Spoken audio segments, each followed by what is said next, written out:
BBC আন্তর্জাতিক সংবাদে আপনাদের সবাইকে স্বাগতম। এই মুহূর্তে আমাদের হাতে এসে পৌঁছানো ইরান, যুক্তরাষ্ট্র ও ইসরায়েলের সকল ধরনের যুদ্ধের নতুন আপডেট আপনাদেরকে জানিয়ে দিব। শুরুতেই থাকবে সংবাদ শিরোনাম, এরপর বিস্তারিত। ইরানের সঙ্গে লড়াইয়ের কোনো ইচ্ছা নেই মার্কিন প্রতিরক্ষামন্ত্রী। ইরান সংলগ্ন কৌশলগতভাবে গুরুত্বপূর্ণ হরমুজ প্রণালীতে নিজেদের নিয়ন্ত্রণ ও আধিপত্য পূর্ণ প্রতিষ্ঠান ঘোষণা দিয়েছে মার্কিন যুক্তরাষ্ট্র। পেন্টাগনের সদর দপ্তরে আয়োজিত এক সংবাদ সম্মেলনে মার্কিন প্রতিরক্ষামন্ত্রী পিট হেগসেট সাফ জানিয়েছেন, ওয়াশিংটন ইরানের সঙ্গে কোনো নতুন সরাসরি সংঘাতে জড়াতে ইচ্ছুক নয়। তবে ওই জলপথে তেহরানের তথাকথিত একচ্ছত্র আধিপত্য মেনে নেবে না যুক্তরাষ্ট্র। প্রতিরক্ষামন্ত্রী হেগসেট বলেন, মার্কিন সামরিক বাহিনী প্রজেক্ট ফ্রিডম নামক একটি বিশেষ নৌ অভিযানের মাধ্যমে হরমুজ প্রণালীর উপর ইরানের অবৈধ নিয়ন্ত্রণ বা শ্বাসরুদ্ধ দখল করেছে।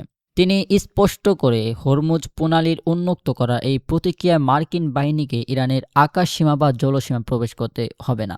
মূলত বাণিজ্যিক জাহাজগুলোকে ইরানি আগ্রাসন থেকে রক্ষা করাই এই অভিযানের প্রধান লক্ষ্য। সংবাদ সম্মেলনে হেগসেট বলেন, আমরা কোনো লড়াই বা যুদ্ধ খুঁজছি না।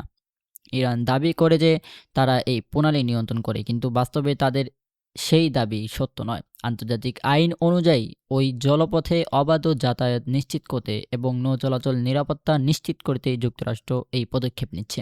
পেন্টাগনের প্রধানের এই মন্তব্য মধ্যপ্রাচ্য চলমান উত্তেজনার মধ্যে এক নতুন যাত্রা যোগ করল। কূটনৈতিক মহলের মতে সরাসরি যুদ্ধের পথে না গিয়েও ইরানকে কৌশলগতভাবে চাপে রাখার নীতি গ্রহণ করেছে পেন্টাগন।